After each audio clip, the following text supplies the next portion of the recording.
The secret wartime coded message that seems tantalisingly close to being cracked. This one message has made more people interested in the pigeons during the war than anything we've ever had before. Found by pensioner David Martin, bricked up behind his fireplace, attached to the leg of a dead pigeon. Well, what we've got here is the breastbone, which is the first piece that came down the chimney. We then have the pigeon's head. Then the last leg that came down is this one with a red capsule on. A World War II homing pigeon carrying a secret message that didn't make it home. We made our own codes, and clearly they're still very good today. A mystery wrapped in an enigma, shrouded by time. The scientists really haven't quite worked it out, but they say some, go by the sun, magnetic fields, even smile their way back to the loft. Come on then. Jeremy Davis knows pigeons, races them. And basically, they're athletes of the sky. With the wind behind them, they can get up to, 90 miles an hour in some cases. But they usually average about 50 miles an hour. Not just fast, but far. In a day, flying 6, 7, even 800 miles. But how the bird with the message went missing, anyone's guess.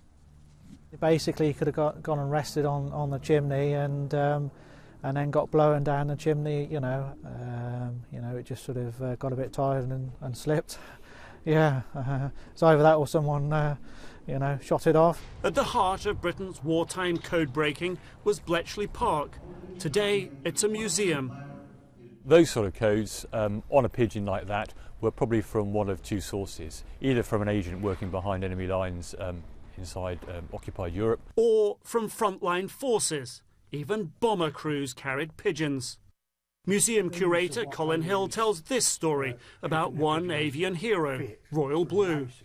He was on a Halifax bomber, went down in Holland, and he flew from Holland in about 4 hours back to England, and they sent the plane out and picked the 4 crew up. Yeah, there were 250,000 pigeons enlisted in the Second World War. All of them played a part in the war, and they saved many lives in some heroic acts. So it's a story that should be told, and it needs to be shouted.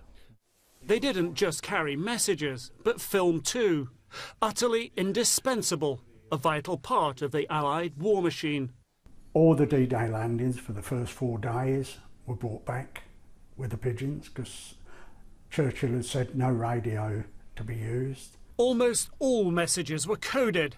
This message, 27 blocks of 5 letters, may now be offering up some of its secrets. Canadian researchers say it was sent by a soldier dropped behind enemy lines.